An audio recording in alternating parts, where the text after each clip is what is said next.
Hello. Welcome to Market Discussion of the Day. Today, March 4th, 2026. Wednesday ആണ്. So market ഡിസ്കഷനിലോട്ട് പോകുന്നതിന് മുന്നേ ആയിട്ട് നമ്മളുടെ പുതിയ ബാച്ച് ഫോറക്സ് ട്രേഡിംഗ് ബാച്ച് അടുത്ത തിങ്കളാഴ്ച സ്റ്റാർട്ട് ചെയ്യുന്നുണ്ട്. സോ ഒരു ബിഗിനർ ലെവലിലൊരു കോഴ്സാണിത്. സോ ഫോറക്സ് ട്രേഡിംഗ് ഒരു ബിഗിനർ ലെവലിൽ പഠിക്കണം എന്നുള്ള എല്ലാ ആൾക്കാർക്കും എൻ്റെ ഡിസ്ക്രിപ്ഷൻ ബോക്സിൽ നമ്പർ ഉണ്ടാവും. എനിക്ക് മെസ്സേജ് അയച്ചു കഴിഞ്ഞാൽ ബാക്കി കാര്യങ്ങൾ ഞാൻ കോർഡിനേറ്റ് ചെയ്യുന്നതായിരിക്കും. രാത്രി 8:30 മണിക്കാണ് ഈ ഒരു ക്ലാസ് നടക്കുന്നത്. 8:30 തൊട്ട് ഓൾമോസ്റ്റ് 1 മണിക്കൂറായിരിക്കും ഈ ഒരു ക്ലാസ് നീണ്ടു നിൽക്കുന്നത്. സോ 7 ദിവസത്തെ ക്ലാസ്സാണ്. ഇതിനെക്കുറിച്ച് ഡീറ്റെയിൽ ആയിട്ട് അറിയാനായിട്ട് എൻ്റെ ഡിസ്ക്രിപ്ഷൻ ബോക്സിൽ ഞാൻ നമ്പർ കൊടുത്തിട്ടുണ്ട്. എനിക്ക് മെസ്സേജ് അയച്ചു കഴിഞ്ഞാൽ ബാക്കി കാര്യങ്ങൾ ഞാൻ കോർഡിനേറ്റ് ചെയ്യുന്നതായിരിക്കും, എടുത്ത് ഓർമ്മിപ്പിച്ച് പോവുകയാണ്. So coming to market discussion, coming to fundamental side. So നമുക്കറിയാം മാർക്കറ്റിൽ ഒരുപാട് കാര്യങ്ങൾ നടക്കുന്നുണ്ട് എന്നുള്ളൊരു കാര്യം നമുക്കറിയാം അല്ലേ. സോ വാറാണ് മെയിനായിട്ടുള്ള കാര്യം. ആ വാറിനകത്ത് എന്താണ് സംഭവിച്ചത്? കഴിഞ്ഞ ഫെബ്രുവരി 28 ഇറാനെ US-ഉം ഇസ്രയേലും ചേർന്ന് അറ്റാക്ക് ചെയ്യുകയും അതിനെ തുടർന്ന് ഒരുപാട് സംഭവ ബഹുലമായിട്ടുള്ള ഒരു കാര്യങ്ങൾ മിഡിൽ ഈസ്റ്റിൽ നടന്നു അല്ലേ. സോ ഇറാൻ പല മിഡിൽ ഈസ്റ്റ് കൺട്രീസിനെ അറ്റാക്ക് ചെയ്യുന്നു എന്നുള്ളൊരു കാര്യങ്ങളൊക്കെ നമ്മൾ അറിയാനായിട്ട് സാധിച്ചിട്ടുണ്ടാവും അല്ലേ. സോ എന്തൊക്കെയാണ് നടന്നത്? സോ അതിനകത്ത് ഏറ്റവും ഇമ്പോർട്ടൻ്റ് ആയിട്ടുള്ള കാര്യം, ഇറാൻ്റെ പരമോന്നതി നേതാവായിട്ടുള്ള അലി ഖമനായിയെ വധിക്കുകയുണ്ടായി. ഓക്കെ. സോ അതിനുശേഷം ആക്ച്വലി ഇന്നലെ നമ്മുടെ US എംബസിക്ക് നേരെ, റിയാദിലുള്ള US എംബസിക്ക് നേരെ അറ്റാക്ക് ഉണ്ടായി ഇറാൻ്റെ സൈഡിൽ നിന്ന്. ഓക്കെ. സോ അതേപോലെ തന്നെ പുതിയ ലീഡറിനെ തിരഞ്ഞെടുക്കുന്നതിൻ്റെ മീറ്റിംഗ് ടെഹ്റാനിൽ നടന്നപ്പോൾ ആ ഒരു ബിൽഡിങ്ങിലും അറ്റാക്കുകൾ ഉണ്ടായി എന്നുള്ളൊരു കാര്യം നമ്മൾ മനസ്സിലാക്കുക. സോ ഇതൊക്കെ ഭയങ്കരമായിട്ടുള്ളൊരു ടെൻഷൻ. ഇത് ഇന്നലെ ട്യൂസ്ഡേ ആണ് ഇത് നടന്നത്.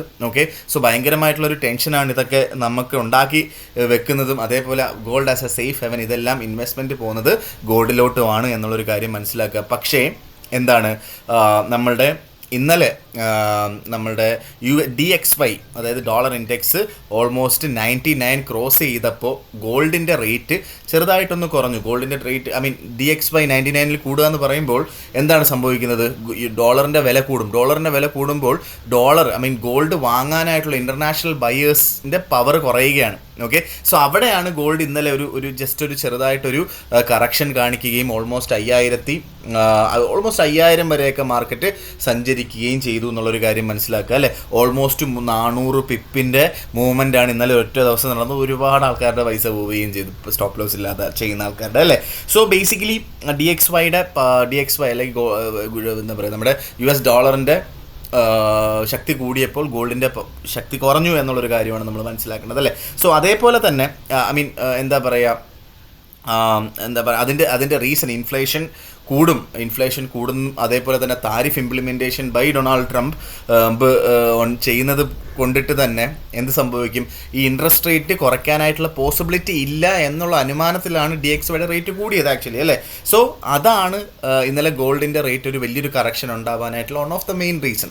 ഓക്കെ. പല ആൾക്കാരും എൻ്റെ അടുത്ത് ചോദിച്ചു, അതുകൊണ്ടാണ് ഞാനിത് എടുത്ത് പറഞ്ഞത്. അതേപോലെ തന്നെ energy security, Trump naval escort കൊടുക്കും, അതേപോലെ ഇൻഷുറൻസ് സപ്പോർട്ട് കൊടുക്കും for oil tankers passing through the strait of ഹോർമസിലൂടെ പാസ് ചെയ്യുന്ന ഓയിൽ ടാങ്കേഴ്സിന് ഇൻഷുറൻസും അതേപോലെ തന്നെ എസ്കോർട്ടും കൊടുക്കും എന്നുള്ള നമ്മുടെ ട്രംപ് പറഞ്ഞിട്ടുണ്ടായിരുന്നു. ഇത് കൊടുക്കുമല്ലോ എന്നുള്ളൊന്നും കാര്യം നമുക്കറിയില്ല.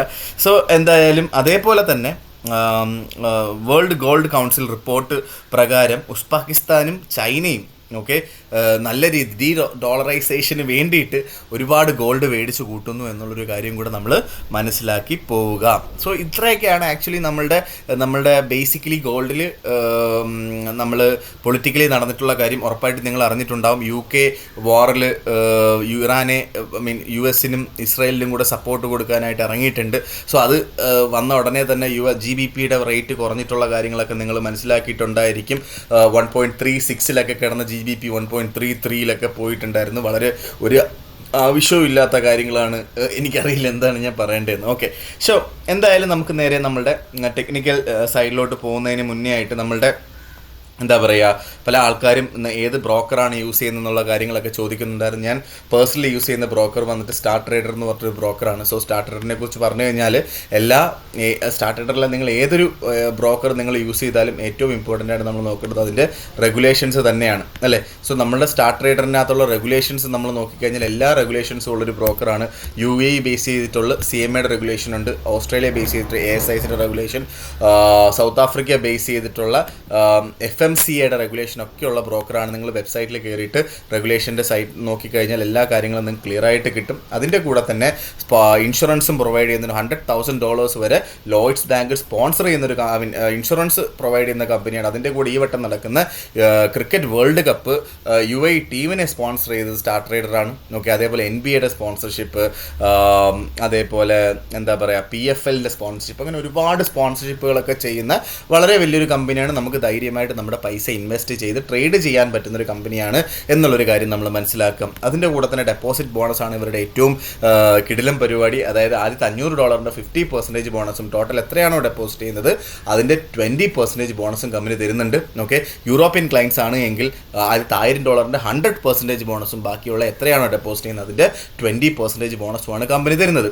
ഓക്കെ, സോ ബേസിക്കലി ഈ ബോണസ് കൊണ്ട് നമ്മൾ അത്യാവശ്യം നല്ല രീതിയിലുള്ള ഇപ്പം നമ്മൾ നേരത്തെ മുതലേ പറയുന്നുണ്ടായിരുന്നു GBPക്ക് 1.3300 കിട്ടിക്കഴിഞ്ഞാൽ ലോങ്ങർ ടേമിലോട്ട് ബൈ ചെയ്യണം എന്നുള്ളൊരു കാര്യങ്ങൾ അല്ലേ. സോ ഈ ഒരു ബോണസ് യൂസ് ചെയ്ത് നമുക്കിത് ബൈ ചെയ്ത് ഹോൾഡ് ചെയ്യാനായിട്ട് സാധിക്കും എന്നുള്ളതാണ് അതിൻ്റെ ഏറ്റവും വലിയൊരു അഡ്വാൻറ്റേജ് എന്ന് പറഞ്ഞു കഴിഞ്ഞാൽ.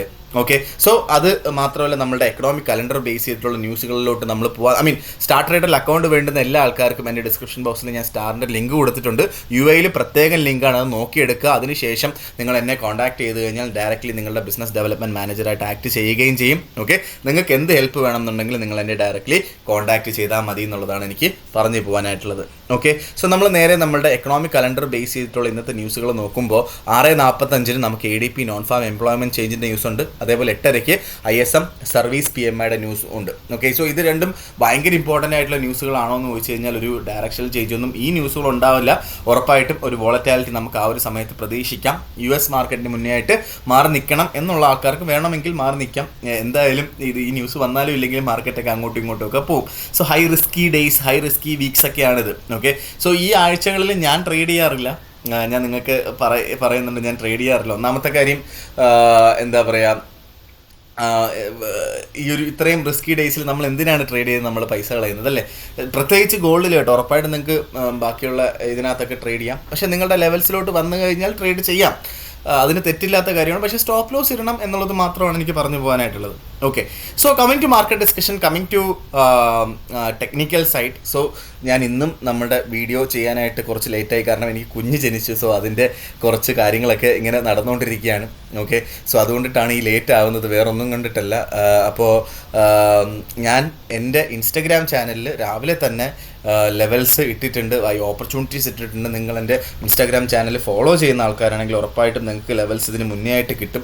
ഓക്കെ, സോ അതിന് വേണ്ടിയിട്ട് എൻ്റെ ഡിസ്ക്രിപ്ഷൻ ബോക്സിൽ ഞാൻ പിന്നെ ഇൻസ്റ്റാഗ്രാമിൻ്റെയും ടെലഗ്രാമിൻ്റെയും ലിങ്ക് കൊടുത്തിട്ടുണ്ട്. നിങ്ങൾക്ക് അതിനകത്ത് ജോയിൻ ചെയ്യാവുന്നതാണ്. അങ്ങനെയാണെങ്കിൽ നിങ്ങൾക്ക് ആ ഒരു ഓപ്പർച്യൂണിറ്റീസ് ഒക്കെ രാവിലെ തന്നെ എടുത്ത് പോവുകയും ചെയ്യാം എന്നുള്ളൊരു കാര്യം കൂടെ ഞാൻ എടുത്ത് പറഞ്ഞു പോവുകയാണ്. ഓക്കെ, സോ നമുക്ക് ഫസ്റ്റ് ഓഫ് ഓൾ നമുക്ക് USD JPYയിലോട്ട് തന്നെ പോകാം. USD JPY അപ് ട്രെൻഡ് ആണ് എന്നുള്ളൊരു കാര്യമാണ് നമ്മൾ നേരത്തെ സംസാരിച്ചിട്ടുണ്ടായത്.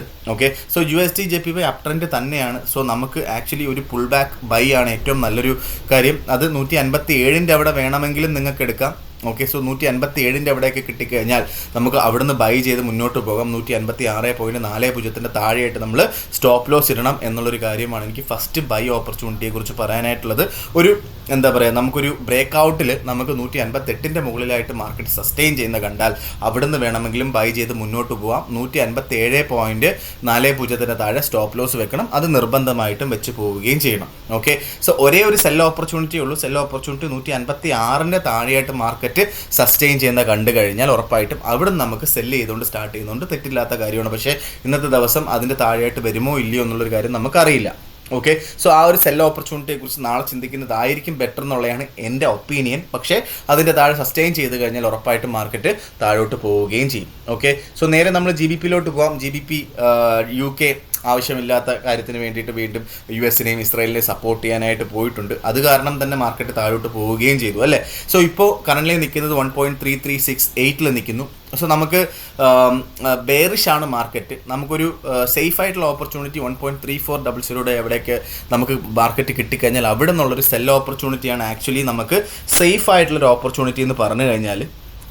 ഓക്കെ, സോ നമ്മൾ അങ്ങനെ സെല്ല് ചെയ്യുന്നുണ്ടെങ്കിൽ നമ്മൾ സ്റ്റോപ്പ് ലോസ് 1.3450 മുകളിലായിട്ട് നമ്മൾ സ്റ്റോപ്പ് ലോസ് ഇടേണ്ടി വരും. ഓക്കെ, ടേക്ക് പ്രോഫിറ്റ് നിങ്ങളുടെ ഇഷ്ടമാണ്. നിങ്ങൾക്ക് 1:1.5 1:2 റേഷ്യോയിലൊക്കെ നിങ്ങൾക്ക് ഇടാം. ഓക്കെ, ഒരു അതാണ് ഫസ്റ്റ് സെൽ ഓപ്പർച്യൂണിറ്റി എന്ന് പറഞ്ഞു കഴിഞ്ഞാൽ. ഈവൻ 1.3300 അവിടെ നമ്മൾ സസ്റ്റെയിൻ ചെയ്യുന്നുണ്ടെങ്കിൽ അവിടുന്ന് ബൈ ചെയ്ത് വേണമെങ്കിലും സ്റ്റാർട്ട് ചെയ്യാം. ഓക്കെ, 1.3300 അവിടുന്ന് വേണമെങ്കിൽ ബൈ ചെയ്ത് വേണമെങ്കിലും സ്റ്റാർട്ട് ചെയ്യാം എന്നുള്ളൊരു കാര്യം കൂടെ ഞാൻ എടുത്ത് പറഞ്ഞു പോവുകയാണ്. ഓക്കെ, സോ നമുക്കൊരു ബ്രേക്ക് ഔട്ട് സെല്ല് എന്ന് പറയുന്നത് 1.28 താഴെയായിട്ട് മാർക്കറ്റ് സസ്റ്റെയിൻ ചെയ്യുന്നത് കണ്ടു കഴിഞ്ഞാൽ ഉറപ്പായിട്ട് നമുക്ക് അവിടുന്ന് സെല്ല് ചെയ്തുകൊണ്ട് സ്റ്റാർട്ട് ചെയ്യുകയും ചെയ്യാം. ഓക്കെ, സോ അത് ബേസിക്കലി ഇന്നത്തെ ദിവസം ഒന്ന് മാറിയിട്ട് നാളെ ആവുന്നതായിരിക്കും ബെറ്റർ എന്നുള്ളൊരു കാര്യം കൂടെ ഞാൻ പറഞ്ഞു പോവുകയാണ്. ഓക്കെ, സോ നമ്മൾ യൂറോയിലോട്ട് വരാം. യൂറോ 1.1622 നിൽക്കുന്നു. സോ ബേസിക്കലി യൂറോയുടെ ഒരു ബെയറിഷ് ട്രെൻഡാണ് കാണിക്കുന്നത്.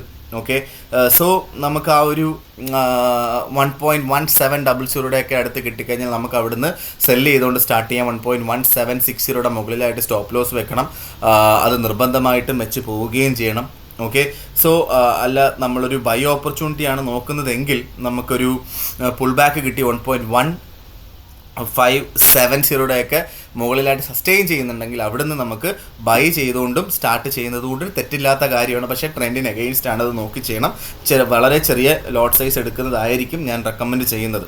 ഓക്കെ, സോ നമുക്കൊരു ബ്രേക്ക് ഔട്ട് എന്നുള്ള രീതിയിൽ 1.1570 മുകളിലായിട്ട് മാർക്കറ്റ് സസ്റ്റെയിൻ ചെയ്യുന്നത് കണ്ടാൽ അവിടെ നമുക്ക് ഒരു ബ്രേക്ക് ഔട്ട് സെല്ലെടുത്ത് മുന്നോട്ട് പോവുകയും ചെയ്യാം എന്നുള്ളൊരു കാര്യമാണ് എനിക്ക് യൂറോയിൽ പറഞ്ഞു പോകാനായിട്ടുള്ളത്. ഓക്കെ, സോ നേരെ നമ്മൾ ഗോൾഡിലോട്ട് പോകാം. ഗോൾഡ് വളരെ വോളറ്റൈലാണ് എന്നുള്ളൊരു കാര്യമാണ് നമ്മളെല്ലാവരും മനസ്സിലാക്കേണ്ടത്. ഫസ്റ്റ് ഓഫ് ഓൾ 5174 മാർക്കറ്റ് നിൽക്കുന്നു. ഇനി എങ്ങോട്ട് എന്നുള്ളൊരു കാര്യമാണ് നമുക്ക് എല്ലാവർക്കും അറിയേണ്ടതല്ലേ. സോ കഴിഞ്ഞ ക്യാൻഡിലും നമുക്കറിയാം 12:30 ക്യാൻഡിലും ഓൾമോസ്റ്റ് 5100 വരെയൊക്കെ മാർക്കറ്റ് പോയിട്ടുണ്ടായിരുന്നു. അവിടുന്ന് വീണ്ടും റീടെസ്റ്റ് ചെയ്ത് മുകളിലോട്ട് പോയി 5174 വരെ മാർക്കറ്റ് ഇപ്പോൾ സഞ്ചരിച്ച് നിൽക്കുന്നു അല്ലേ. സോ ബേസിക്കലി നമുക്കൊരു ബൈ ഓപ്പർച്യൂണിറ്റി എന്ന് പറയുന്നത് 5140 5155 ലെവലിൽ നമ്മൾ മാർക്കറ്റ് സപ്പോർട്ട് ചെയ്യുമെന്ന് വിശ്വസിക്കുന്നു. ഓക്കെ, സോ അവിടെ ആ ഒരു റേഞ്ചിൽ കിട്ടിക്കഴിഞ്ഞാൽ നമുക്ക് അവിടുന്ന് ബൈ ചെയ്ത് മുന്നോട്ട് പോകാം. സ്റ്റോപ്പ് ലോസ് ആണ് ഇവിടുത്തെ പ്രശ്നം. സ്റ്റോപ്പ് ലോസ് കുറച്ച് വൈഡൻ ചെയ്ത് നിൽക്കണം. വൈഡൻ ചെയ്ത് വെക്കുക എന്ന് പറയുമ്പോൾ പ്രീവിയസ് ലോയുടെ താഴെയായിട്ടൊക്കെ വെക്കുമ്പോൾ more than $50 സ്റ്റോപ്പ് ലോസ് വെക്കേണ്ടി വരും. സോ ആ $50 സ്റ്റോപ്പ് ലോസ് നിങ്ങൾ വെക്കുമ്പോൾ 0.1 ലോട്ടിൽ ചെയ്യുന്ന ഒരാൾക്ക് ആണെങ്കിൽ പോലും $500 ലോസ് ഉണ്ടാവും അല്ലേ. സോ $500 ലോസിന് നിങ്ങൾക്ക് എത്ര ക്യാപിറ്റൽ വേണം എന്നുള്ളൊരു കാര്യം മനസ്സിലാക്കി ഒരു കാരണവശാലും 5% കൂടുതൽ നമ്മളുടെ ക്യാപിറ്റൽ നഷ്ടപ്പെട്ട് പോകത്തില്ല എന്നുള്ള ഉറപ്പിൽ വേണം നിങ്ങളുടെ ലോട്ട് സൈസ് നിങ്ങൾ തീരുമാനിക്കുക. അത് നിങ്ങളുടെ ഇഷ്ടമാണ് ലോട്ട് സൈസ് തീരുമാനിക്കുന്നത്. ഓക്കെ, സോ ഞാൻ 0.1 ചെയ്യുന്ന ഒരാളാണ്, ഞാൻ എല്ലാ ട്രേഡും 0.1 തന്നെ ചെയ്യും എന്ന് നിർബന്ധം പിടിച്ചിട്ട് കാര്യമില്ല അല്ലേ. സോ ആ ഒരു റിസ്ക് എത്രയാണെന്നുള്ളൊരു കാര്യം നിങ്ങൾ നോക്കിയിട്ട് വേണം നിങ്ങൾ ട്രേഡ് എടുക്കാനായിട്ട്. സോ ഞാൻ എല്ലാ ട്രേഡ് $25 സ്റ്റോപ്പ് ലോസ് അങ്ങനെ ചെയ്തിട്ട് കാര്യമില്ല, കാരണം ഉറപ്പായിട്ട് സ്റ്റോപ്പ് ലോസ് അടിച്ചു പോകും ഈ ഒരു സമയത്തല്ലേ. സോ 5100 താഴെയായിട്ട് സ്റ്റോപ്പ് ലോസ് വെക്കണം എന്നുള്ളതാണ് എൻ്റെ റെക്കമെൻഡേഷൻ. സോ അതനുസരിച്ചിട്ടുള്ള എന്താ പറയുക ലോട്ട് സൈസ് നിങ്ങൾ തീരുമാനിക്കണം എന്നുള്ളൊരു കാര്യമാണ് എനിക്ക് ഫസ്റ്റ് ഓഫ് ഓൾ പറഞ്ഞു പോകാനായിട്ടുള്ളത്. ഓക്കെ, സോ ഇതാണ് എൻ്റെ ഫസ്റ്റ് ബൈ ഓപ്പർച്യൂണിറ്റി എന്ന് പറഞ്ഞു കഴിഞ്ഞാൽ. ഒരു പുൾ നമുക്കൊരു ബ്രേക്ക് ഔട്ടിനെ കുറിച്ച് നമ്മൾ സംസാരിക്കുമ്പോൾ നമുക്കൊരു ബ്രേക്ക് ഔട്ട് എബവ് 5210 5210 മുകളിലായിട്ട് മാർക്കറ്റ് സസ്റ്റെയിൻ ചെയ്യുന്നത് കണ്ടാൽ ഉറപ്പായിട്ടും അവിടെ നിന്നും വേണമെങ്കിലും നമുക്കൊരു ബൈ ചെയ്ത് മുന്നോട്ട് പോകാം. ഓക്കെ, സോ ആ ഒരു സിറ്റുവേഷൻ അനുസരിച്ചിട്ട് വേണം നമ്മൾ സ്റ്റോപ്പ് ലോസ് ഡിസൈഡ് ചെയ്യാനായിട്ട്. സോ അതിനെക്കുറിച്ച് എനിക്കിപ്പം പറയാനായിട്ടില്ല. ഓക്കെ, സോ അതൊരു സെൽ ഓപ്പർച്യൂണിറ്റിയെ കുറിച്ച് നമ്മൾ നോക്കുന്നുണ്ടെങ്കിൽ പോലും 5120 താഴെയായിട്ട് മാർക്കറ്റ് സസ്റ്റെയിൻ ചെയ്താൽ മാത്രമേ അതിനെക്കുറിച്ച് ചിന്തിക്കുക പോലും ചെയ്യാവുള്ളൂ എന്നുള്ളതാണ് എനിക്ക് പറഞ്ഞു പോകാനായിട്ടുള്ളത്. ഓക്കെ, സോ ഇതൊക്കെയാണ് എനിക്ക് മാർക്കറ്റ് ഡിസ്കഷനിൽ ഇന്നത്തെ ദിവസം പറഞ്ഞു പോകാനായിട്ടുള്ള കാര്യങ്ങൾ. ഉറപ്പായിട്ടും വീഡിയോ ഇഷ്ടമാവണമെങ്കിൽ ഉറപ്പായിട്ട് നിങ്ങളുടെ ഫ്രണ്ട്സിലോട്ടും ഫാമിലിയിലോട്ടും ഈ വീഡിയോ എത്തിക്കണം. ഫോറക്സ് ട്രേഡിംഗ് പഠിക്കണം എന്നുള്ള നിങ്ങളുടെ സുഹൃത്തുക്കൾക്ക് ഇത് അയച്ചു കൊടുക്കണം എന്ന് പറഞ്ഞുകൊണ്ട് ഇന്നത്തെ ദിവസത്തെ മാർക്കറ്റ് ഡിസ്കഷൻ ഞാൻ കൺക്ലൂഡ് ചെയ്യാണ്. മാർക്കറ്റ് ഡിസ്കഷനിൽ നമ്മൾ നാളെ കാണുന്നത് വരെ എല്ലാവർക്കും ഗുഡ് ബൈ.